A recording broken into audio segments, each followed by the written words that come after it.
ونستغفره ونعوذ بالله من شرور أنفسنا ومن سيئات أعمالنا من يهده الله فلا مضل له ومن يضلل فلا هادي له وأشهد أن لا إله إلا الله وحده لا شريك له وأشهد أن محمدا عبده ورسوله أما بعد الحمد لله বছরের শেষে হলো একেবারে শেষ মুহূর্তে হলো জিকের অনুষ্ঠান আল্লাহ তাআলা জিয়ে রাখার তৌফিক দিয়েছেন। এজন্য আল্লাহর শুকরিয়া আদায় করি আলহামদুলিল্লাহ। আমি মনে করি পূর্বাঞ্চলবাসীর জন্য জিকে একটা বিরাট সুযোগ দিন জানার জন্য। প্রতি বছরই এখানে ওলামারা একত্রিত হয়। যেখানে ওলামারা একত্রিত হয় সেখানে অনেক কিছু শেখার আছে।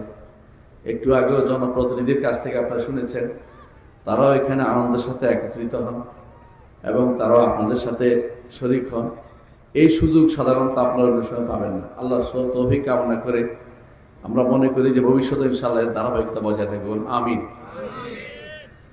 যে বিষয়টি আমাকে আলোচনা করতে বলা হয়েছে, বিষয়টা অনেকটা একাডেমিক। একাডেমিক কেন বলছি? একাডেমিক বলছি এই জন্য যে এটা একটা যেন ইতিহাস হয়ে গেছে অনেকের কাছে এখন। আর এটা আলোচনা করা মানে হচ্ছে পুরাতন কাসুন্দি নিয়ে হুজুরে আলোচনা করতেছে। নাউজুবিল্লাহ। ইমানদার কিন্তু বিশ্বাস করতে পারে না। ইমানদার অবশ্যই বিশ্বাস করেন মুহাম্মদ রাসূলুল্লাহ সাল্লাল্লাহু আলাইহি ওয়াসাল্লামকে আল্লাহ জানিয়ে পাঠিয়েছেন, সেটা অবশ্যই বাস্তবায়ন করতে হবে। এটা কোনোভাবেই ছাড় দেওয়া যাবে না। হুয়াল্লাযী আরসালা রাসূলাহু বিল হুদা ওয়া দীনিল হক লিইয়ুযহিরাহু আলা দ্বীনি কুল্লিহি ওয়ালাউ কারিহাল মুশরিকুন ওয়ালাউ কারিহাল কাফিরুন। কোরআনে কারীম আল্লাহ তাআলা এই কথাটি 3 বার বলেছেন। আরসালা রাসূলাহু বিল হুদা ওয়া দীনিল হক। আমাদের নবীকে আল্লাহ তাআলা পাঠিয়েছেন বিল হুদা, হেদায়েত দিয়ে পাঠিয়েছেন, ওয়া দীনিল হক, হক দিন দিয়ে পাঠিয়েছেন। হেদায়েতের তাফসীর করেন আলেমরা ইলমুন নাফি, এমন জ্ঞান, এমন বিদ্যা যে বিদ্যা উপকারী। আর দ্বীনুল হকের অনুবাদ করেন আলেমরা এটা হচ্ছে আমল সালেহ, এমন কাজ যে কাজ সওয়াবের। ইমানদার এই দুইটি জিনিসের বাইরে চিন্তা করতে পারে না। শিখবে ইলম, এমন ইলমটি শিখবে যে ইলমটি তার কাজে লাগে। আর বাস্তবায়ন করবে এমন ইলমটি, এমন আমলটি করবে যে আমলটি তার জন্য উপকারী, যে আমলটি আল্লাহ অনুমোদন করেছেন। একটু চিন্তা করুন জাহিলিয়তের দিকে। জাহিলিয়তে কেন্দ্রীয় কোনো শাসন ছিল না, এই জন্য এটা নাম জাহিলিয়ত ছিল। এই জন্য এটা জাহিলিয়ত ছিল, কারণ কেন্দ্রীয় কোনো শাসন ছিল না। যে যেমনি পারত এমনি একে অপরকে হানাহানি করে, হত্যা করে সম্পদ দখল করত। কারোর প্রতি কারো কোনো শ্রদ্ধাবোধ, সম্মানবোধ ছিল না। এটা জাহিলিয়ত। রাসূলুল্লাহ সাল্লাল্লাহু আলাইহি ওয়াসাল্লাম এই জন্য বলেছেন যে মান মাতা ওয়ালাইসা ফি উনুকিহি বাইআ মাতা মিতাতান জাহিলিয়া। যদি কেউ এমন অবস্থায় মারা যায় যে তার ঘাড়ে কোনো বায়াত নেই, অর্থাৎ কারো আনুগত্যের কথা তার মানার মতো চিন্তা মাথায় আসেনি, সে ব্যক্তি জাহিলিয়তে মৃত্যুবরণ করেছে। কেন? জাহিলি যুগে এই জন্য কেউ কাউকে মানত না। এই জন্য রাষ্ট্র এবং সরকার খুবই গুরুত্বপূর্ণ জিনিস। রাষ্ট্র এবং সরকার খুবই গুরুত্বপূর্ণ জিনিস। কেউ যদি মনে করে যে রাষ্ট্র সরকারের কি প্রয়োজন বা ইসলাম কি রাষ্ট্র সরকার নিয়ে এসেছে কিনা সন্দেহ থাকে, তাহলে তার জ্ঞান সম্পর্কে, জ্ঞানের স্বল্পতা সম্পর্কে আমাদের সন্দেহ করার কোনো কারণ নেই। মুহাম্মদ রাসূলুল্লাহ সাল্লাল্লাহু আলাইহি ওয়াসাল্লাম আল্লাহর পক্ষ থেকে প্রেরিত মানুষ ছিলেন এবং আল্লাহর পক্ষ থেকে প্রেরিত হয়ে আল্লাহ তাআলা তাকে আনুগত্য করার কথা আল্লাহ কোরআনে বলে দিয়েছেন বহুবার। 30 আল্লাহ তাআলা বলছেন যে রাসূল আনুগত্য করতে। আর রাসূল তিনি একদিকে শাসক, একদিকে রাসূল, একদিকে মুফতি, একদিকে বিচারক, একদিকে তিনি কল্যাণকামী একজন ব্যক্তি। এমন এক ব্যক্তি মুহাম্মদ রাসূলুল্লাহ সাল্লাল্লাহু আলাইহি ওয়াসাল্লাম ছিলেন, যার প্রতিটি কর্ম আমাদেরকে বেছে নিতে হয় কোনটা কোন উদ্দেশ্যে তিনি করেছেন, কোন অর্ডার কোন উদ্দেশ্যে দিয়েছেন, আমাদেরকে বেছে নিয়ে সিদ্ধান্ত নিতে হয়। তাহলে রাষ্ট্র অবশ্যই আমাদেরকে প্রতিষ্ঠা থাকতে হবে, রাষ্ট্র প্রতিষ্ঠা করতে হবে। রাষ্ট্র ছাড়া কোনো দেশ চলতে পারে, রাষ্ট্র ছাড়া কোনো মানুষ জনবসত থাকতে পারে না।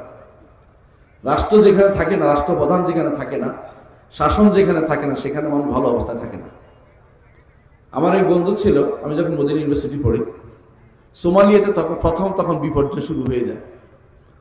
তো আদম আমাকে বলছিল, নাম আদম, যে জাকারিয়া আমি দোয়া করি আল্লাহর কাছে, আল্লাহ যেন একটা শাসক আমাদেরকে দেয়, কারণ আমরা এখন বর্তমানে যে অবস্থা আছে এটা কোনো শান্তির জায়গা বলতে পারি না। মুহাম্মদ রাসূলুল্লাহ সাল্লাল্লাহু আলাইহি ওয়াসাল্লাম মক্কাতে এসে শাসন ব্যবস্থা প্রতিষ্ঠা করতে পারেননি। মদিনাতে তিনি ইসলামী রাষ্ট্রের প্রথম পত্তন করেছিলেন, কারণ সেখানে এই পরিবেশ তৈরি হয়েছিল। মক্কাতে তার কথা শোনার জন্য কেউ প্রস্তুত ছিল না। এজন্য মদিনা হচ্ছে ইসলামী রাষ্ট্রের প্রথম বুনিয়াদ, ইসলামী রাষ্ট্রের নমুনা। ইসলামী রাষ্ট্রের নমুনা কিভাবে হয়েছিল আমি একটু বুঝিয়ে বলছি। আপনারা জানেন যে একটা রাষ্ট্রের 4টে অর্গান থাকে। 1 নম্বর হচ্ছে সার্বভৌমত্ব থাকতে হবে। কার সেটা পরে বলবো, আগে সার্বভৌমত্ব থাকতে একটা রাষ্ট্রের।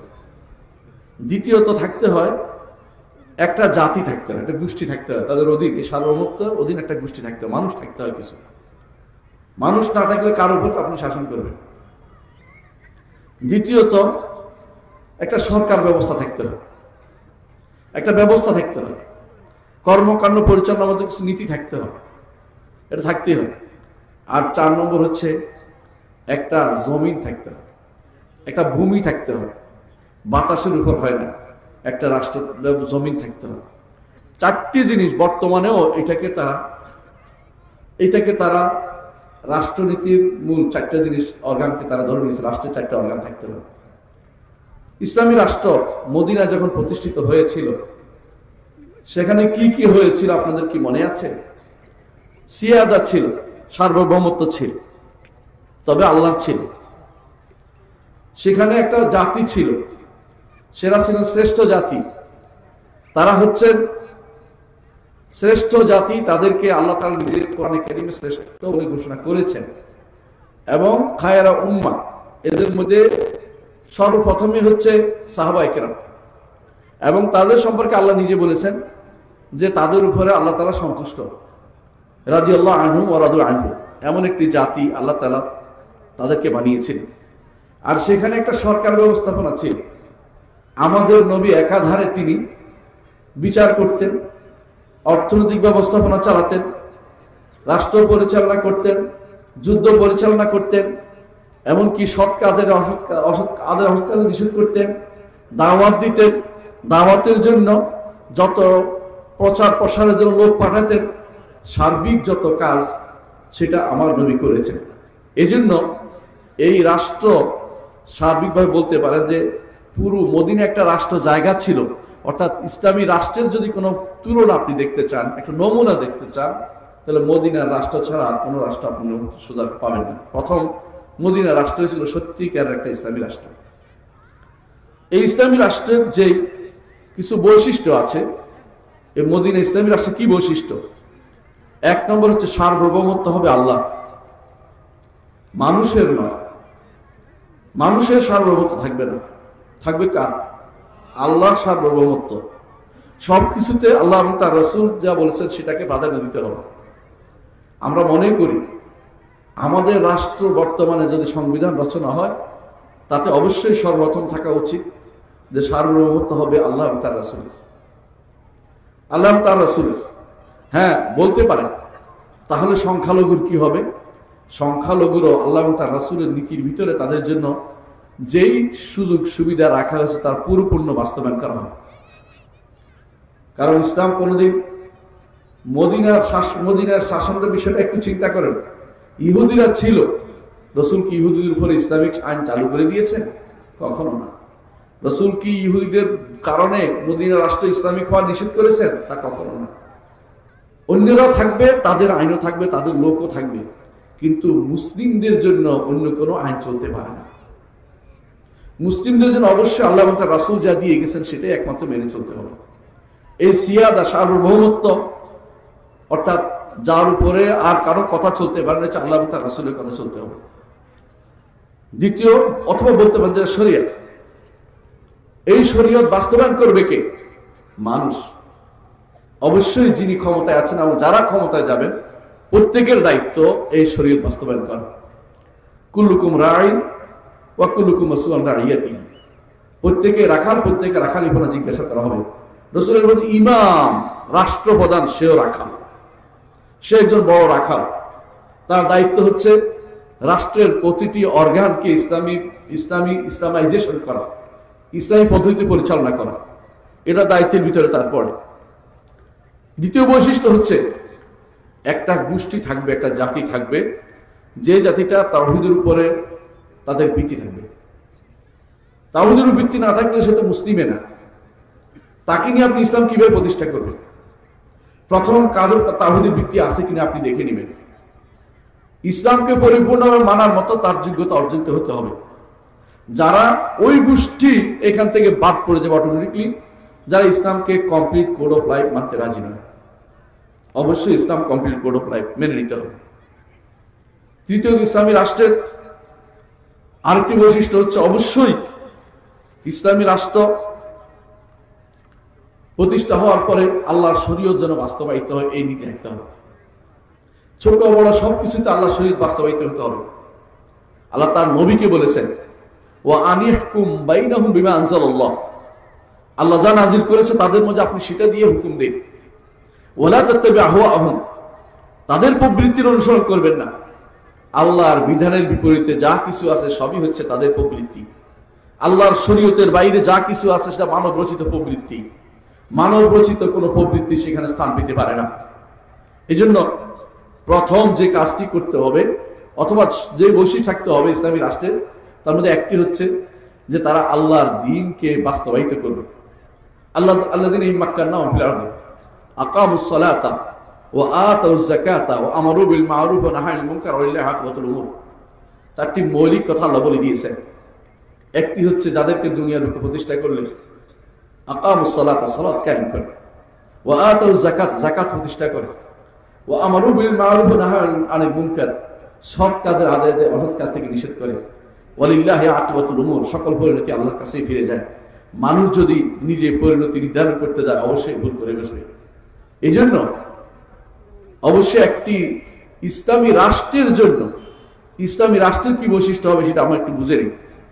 এখন প্রশ্ন, ইসলামী রাষ্ট্র কিভাবে, ইসলামী রাষ্ট্র কি উদ্দেশ্য আসলে কি? ইসলামের উদ্দেশ্য দুইটা। কয়টা? দুইটা উদ্দেশ্য। এক নম্বর হচ্ছে যে দ্বীন প্রতিষ্ঠা। এক নম্বর দ্বীনও বুঝতে হবে কি জিনিস, প্রতিষ্ঠা করা কাকে বলে এটাও বুঝতে হবে।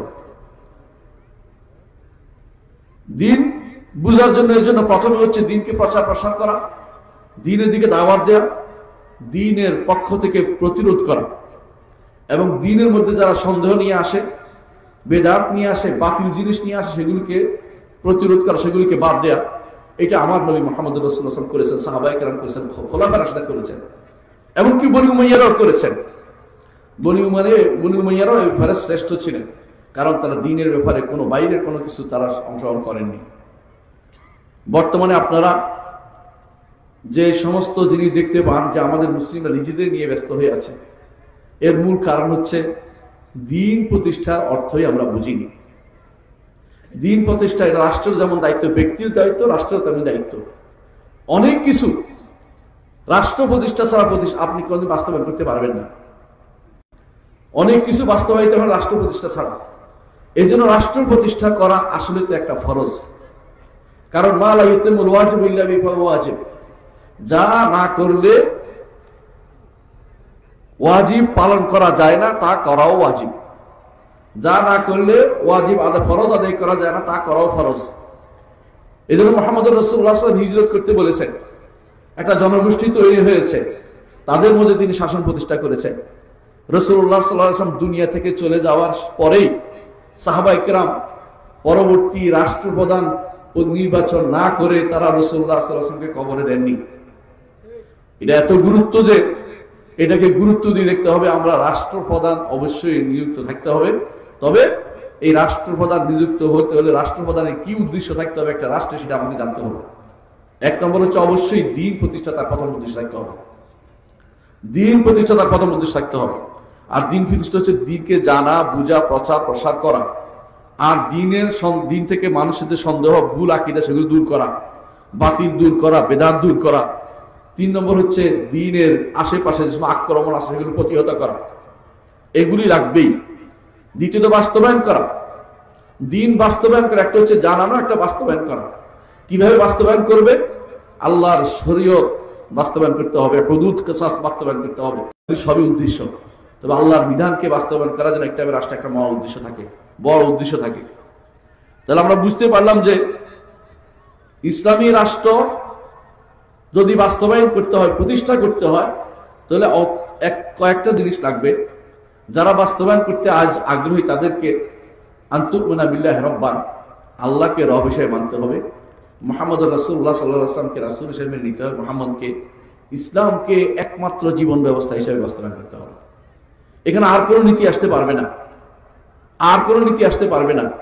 সমাজতন্ত্র আসবে না, গণতন্ত্র আসবে না, এবং আর কি সেকুলারিজম আসবে না।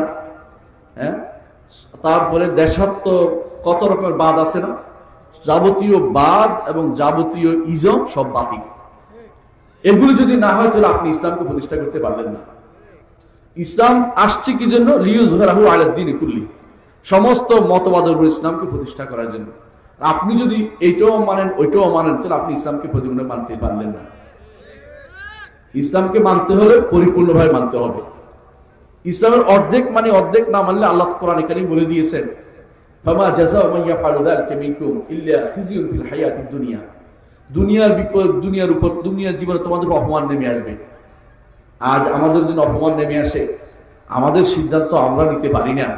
কথা কখন সাদা বাড়ি থেকে আমাদের সিদ্ধান্ত হয়, কখনো কখনো কালো বাড়ি থেকে আমাদের সিদ্ধান্ত চলে আসে। আমাদের সিদ্ধান্ত আমরা নিতে পারি না। দূর দূরান্তের লোকেরা, কাফের মুশরিকরা আমাদের সিদ্ধান্ত চাপিয়ে দেয়। কারণ আমরা হয়ে গেছি ভেড়ার পালের মতো, আমরা হয়ে গেছি ভেড়ার পালের মতো, যাদের তো তাড়িয়ে বেড়াচ্ছে তারা।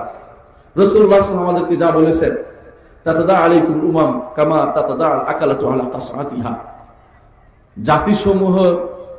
জাতিসমূহ তোমাদের উপর হুমড়ি খেয়ে পড়বে, যেভাবে যারা ক্ষুধার্ত তারা খাদ্যের উপর ঝাঁপিয়ে পড়ে।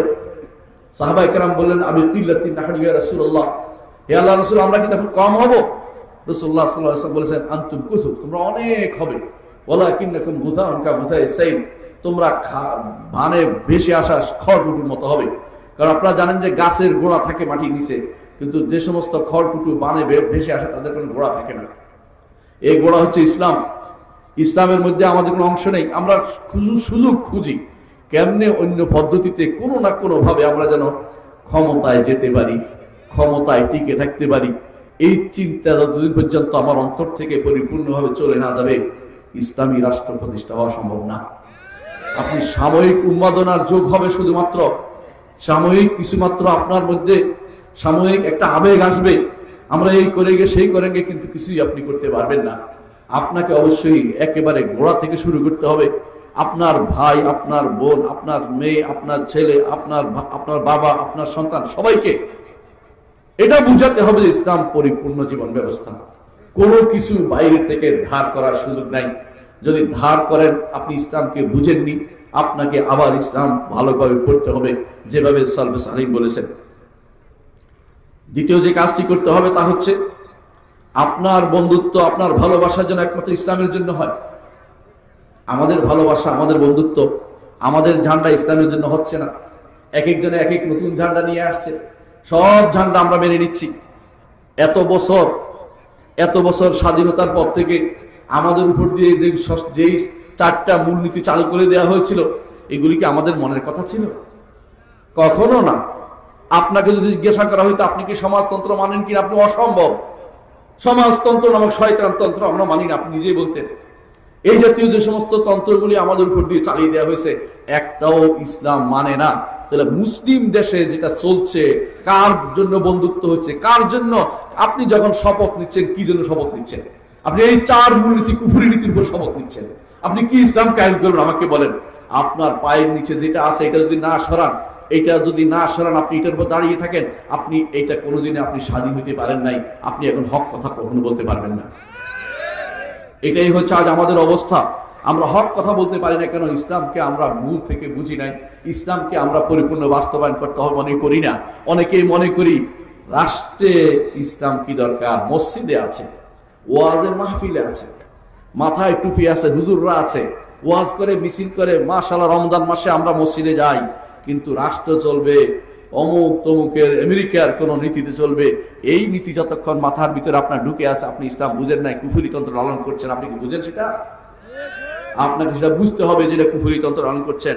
সুতরাং ইসলামী রাষ্ট্র প্রতিষ্ঠা করার জন্য অবশ্যই আপনার যাবতীয় আপনার বন্ধুত্ব, যাবতীয় আপনার নেতৃত্ব ইসলামের উপর ছেড়ে দিতে হবে, অন্য কোনো কারো উপর ছেড়ে দিতে পারবেন না। তৃতীয় যে নীতি অবলম্বন করতে হবে সেটা হচ্ছে এমন একটি জাতি থাকতে হবে যে জাতিটি তাদের কিছু সওয়াব, এটা স্থায়ী কিছু নীতি আছে। এই নীতি কখনো পরিবর্তন করতে রাজি হবে না। 100 যদি কোনো 50%, 51% যদি বলে যে মদ চলবে, তাহলে মদ চলতে পারবে না। কারণ মদ আমাদের স্থায়ী হারাম। কথা বুঝছেন কিনা? 51% না, একেবারে 99% বললেও হবে না, কারণ মদ আমাদের জন্য হারাম। কথা বুঝাতে পারছি? ঠিক একটা উদাহরণ দিচ্ছি, শুধুমাত্র একটা উদাহরণের মদের কথা বলি, ঠিক সুদের কথাই বলেন।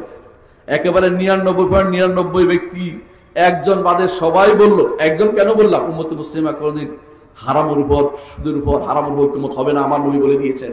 এই জন্য বলছি, যদি 99.99 যদি একমত হয়, তাহলে আপনি কখনো সুদকে হালাল ঘোষণা করবেন না। এটা সওয়াবের স্থায়ী জিনিস। এমন একটি জাতি হবে যে মুহাম্মদুর রাসূলুল্লাহ সাল্লাল্লাহু আলাইহি ওয়াসাল্লাম যেভাবে বলেছেন, যখন বলছে মদকে হারাম করা হয়েছে ঢেলে দিয়েছে, যখন বলছে সুদ হারাম করা হয়েছে আব্বাস হাজুর মেরে নিয়েছে, বলছে আমার প্রথম সুদ হারাম করা হলো আমার পরিবার থেকে, আব্বাস রাদিয়াল্লাহু আনহুর আব্বাসের প্রথম সুদ আমি মওকুফ করে দিলাম। রাসূলুল্লাহ সাল্লাল্লাহু আলাইহি ওয়াসাল্লাম সেটা করেছেন, কেউ সেটার বিকল্প কথা বলেনি। এরকম একটি গোষ্ঠী, ঈমানদার একটি গোষ্ঠীকে আপনি তৈরি করতে হবে ইসলামী রাষ্ট্র প্রতিষ্ঠা করার জন্য।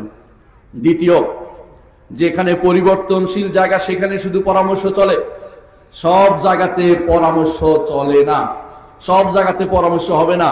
কথা বুঝাতে পারছি? আমরুহুম শুরা বাইনাহুম কথা বলে পরামর্শ চলবে, কিন্তু সংসদের যে নীতি আপনি অবলম্বন করেছেন, এই নীতির মাধ্যমে ইসলাম কখনো প্রতিষ্ঠা হবে না। কেন বলি বলেন? সংসদে এখন যাদেরকে আপনি নিচ্ছেন, তাদের সেই শর্ত কি পূরণ হয়েছে?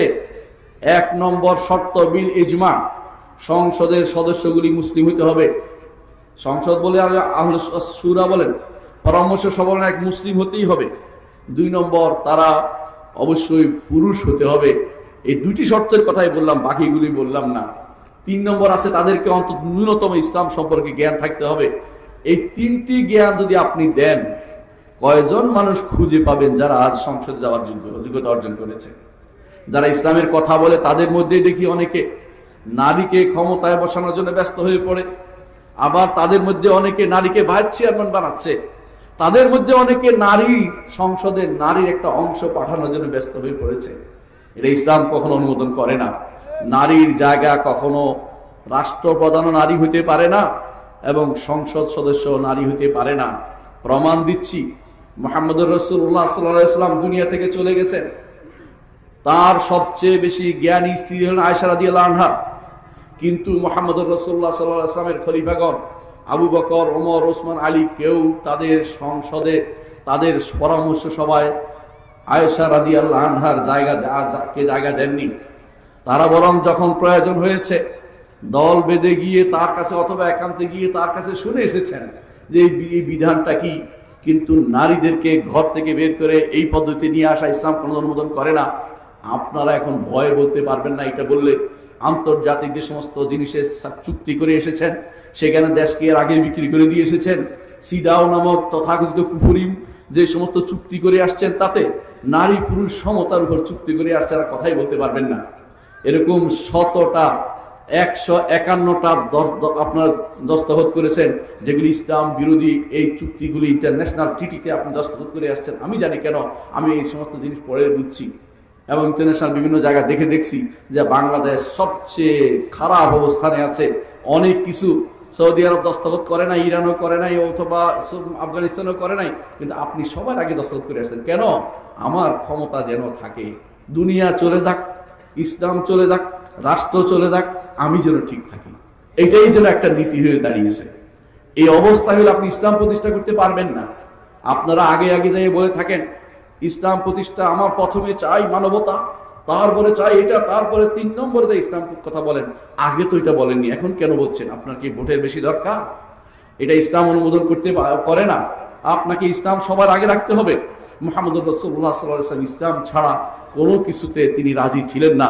মুহাম্মদুর রাসূলুল্লাহ সাল্লাল্লাহু আলাইহি ওয়াসাল্লাম যা রাজি হননি, আপনি কোনোদিন অন্য কিছুতে রাজি হতে পারবেন না। সাময়িকভাবে মানুষকে বোকা বানাইতে পারেন, কিন্তু মানুষ সবসময় বোকা থাকবে না। আপনাকে হক কথা বলে মানুষ কম হইতে পারে, আপনার অনুসারী, হকের দাওয়া দিতে থাকুন, আপনি সফল কাম হবেন। আর যত বেশি সাময়িকভাবে কোনো কিছু করে ক্ষমতায় যাওয়ার জন্য ব্যস্ত হয়ে পড়বেন, আপনার এর মাধ্যমে কোনোদিন ইসলাম প্রতিষ্ঠা হবে না। ইসলাম প্রতিষ্ঠা করতে হলে ইসলাম কুল পরিপূর্ণভাবে আপনাকে প্রতিষ্ঠা করতে হবে। মনে রাখতে হবে যে যাদেরকে আপনি সংসদে বসাবেন তাদের কিছু নীতিমালা আছে। বেনামাজি কখনো সংসদে যেতে পারে না ইসলামের দৃষ্টিতে, এবং ইসলামের দৃষ্টিতে বেনামাজি এবং যারা দ্বীন বুঝে না, আকীদা বুঝে না, আল্লাহ শরীয়ত বিরোধী, তাদেরকে আপনি সংসদে রাখতেই পারেন না কোনো ক্রমেই। এরা আপনার দ্বীনকে আরো নষ্ট করে দিবে। একজন রাষ্ট্রপ্রধান ইসলাম কিছু শর্ত দিয়েছে। একটা রাষ্ট্রপ্রধান অবশ্যই মুসলিম হতে হবে, যিনি ইসলাম মানেন এরকম মুসলিম। নাম কেউ আসতে মুসলিম হলে তাকে ইসলাম মুসলিম, তাকে রাষ্ট্রপ্রধান বানানো যায় না। দ্বিতীয়ত, তাকে অবশ্যই পুরুষ হতে হয়। আপনারা এত বছর ধরে নারী শাসনের ভিতরে আছেন, শাসক সাহস করে কোনোদিন বলেন নাই নারী শাসন ইসলামে নাই। বরং কেউ দুর্ভাগ্যের বশত কেউ এরকম টকশোতে বলে বসেছে নারী শাসনের বিষয়টি আবার আলেমরা যেন পুনরায় দেখে। কি দেখবে আলেমরা? শাশ্বত জায়গাতে কোনো পরিবর্তন হয় না। পরিবর্তন হয় এই রাস্তা কোন দিকে যাবে সেটা আলোচনা হইতে পারে। যে আমরা ট্রাফিকের জন্য যে ব্যক্তি অন্যায় করবে তার জন্য কত টাকা শাস্তি নির্ধারণ করবে, সেটা হইতে পারে। কিন্তু আল্লাহর যে সমস্ত বিধান নির্ধারিত আছে, আল্লাহর যে সমস্ত নীতি নির্ধারিত আছে, সেখানে কোনো পরিবর্তন ইসলাম অনুমোদন করে না। সুতরাং ইসলামী রাষ্ট্র প্রতিষ্ঠা হতে হলে আপনাকে অবশ্যই আগে ইসলামকে বুঝতে হবে, ইসলামকে মানুষের ঘরে পৌঁছাতে হবে, আকীদা ও বিশ্বাসকে ঠিক করতে হবে, ইসলামের নীতিগুলিকে বাস্তবায়ন করতে হবে। মনে রাখবেন, ইসলামের রাষ্ট্র প্রতিষ্ঠা হওয়ার জন্য যেই নীতিগুলো বাস্তবায়িত হয়েছে, একটা শাসক কিভাবে হয়েছে এটা আগে দেখেন। মুহাম্মদুর রাসূলুল্লাহ সাল্লাল্লাহু আলাইহি ওয়াসাল্লাম তিনি তো শাসক হয়েছেন, তাকে কিভাবে কেউ কি নির্বাচন করেছে? তাকে কি কেউ কোনদিন ভোটে দাঁড় করাইয়েছে? তো স্বতঃস্ফূর্তভাবে সমস্ত মানুষ তাকে মেনে নিয়েছে। এই স্বতঃস্ফূর্ততা হচ্ছে ইসলামের নীতি। স্বতঃস্ফূর্ত যদি না পাওয়া যায়, দ্বিতীয় নীতি হচ্ছে যে আবু বকর রাদিয়াল্লাহু আনহু করে গেছেন, রাসূলুল্লাহ সাল্লাল্লাহু আলাইহি ওয়াসাল্লাম রেখে গেছেন, যাদেরকে মজলিসে শুরা যাকে বলে প্রথম কক্ষ, উচ্চ কক্ষ তাকে নির্বাচন করে গেছেন। দ্বিতীয়ত, ওমর রাদিয়াল্লাহু আনহু আগের খলিফা নির্বাচন করে গেছেন দ্বিতীয় খলিফাকে, এটাও বৈধ ইসলামে। 3 নম্বর হচ্ছে যারা সুনির্দিষ্ট সংখ্যার ভিতরে সীমাবদ্ধ করে দেয় তার মধ্যেও নির্বাচন বৈধ। চতুর্থ, জোর করে কেউ ক্ষমতায় যদি এসে যায়, রাষ্ট্র নিয়ন্ত্রণ করে ফেলে, তাকেও ইসলাম মেনে নিতে বলে, তার বিরুদ্ধে প্রশাসন করে দেশের মধ্যে গন্ডগোল সৃষ্টি করতে ইসলাম বলে না। কিন্তু ইসলামের নীতি কিন্তু এটা নয়, কিন্তু এটা মেনে নিতে বলা হয়েছে। ইসলামের মূল নীতি হচ্ছে এটাই যে সেটা হবে স্বতঃস্ফূর্ততার মধ্যে। আর স্বতঃস্ফূর্ততা না হলে মানুষের মধ্যে যার গ্রহণযোগ্যতা ইমানের দিক থেকে বেশি, সেটাকে শুধুমাত্র বাড়িয়ে তুলবে। আজ ইমানের দিক থেকেই আমরা খুব দৈন্যতার মধ্যে আছি। এই জন্য সবচেয়ে বেশি দরকার ইসলামী রাষ্ট্র প্রতিষ্ঠার জন্য সবার আগে দরকার ইমানকে প্রতিষ্ঠা করা, সবার আগে দরকার ইসলামকে পৌঁছে দেয়া, সবার আগে দরকার আমাদের রাজনীতিবিদদেরকে ইসলাম সম্পর্কে জানানো যে আপনার নীতি ইসলাম বিরোধী কিনা আপনি দেখে নেন, আপনার এই বক্তব্য ইসলাম বিরোধী হয়েছে কিনা। আপনি ইসলাম বিরোধী হয়ে থাকলে ইসলামের কথা আর বলেন না। আপনি দুনিয়ার শাসকের মতো একটা শাসকের কাজ করে যাচ্ছেন। ইসলামী কাজ করতে হলে ইসলামিক কথা বুঝে শুনে আপনাকে সেই কাজটি করতে হবে। আল্লাহ আমাদের তৌফিক দান করুন। সুবহানাকাল্লাহুম্মা ওয়া বিহামদিকা আশহাদু আল্লা ইলাহা ইল্লা আনতা আস্তাগফিরুকা ওয়া আতুবু ইলাইক। আসসালামু আলাইকুম ওয়া রাহমাতুল্লাহি ওয়া বারাকাতুহু।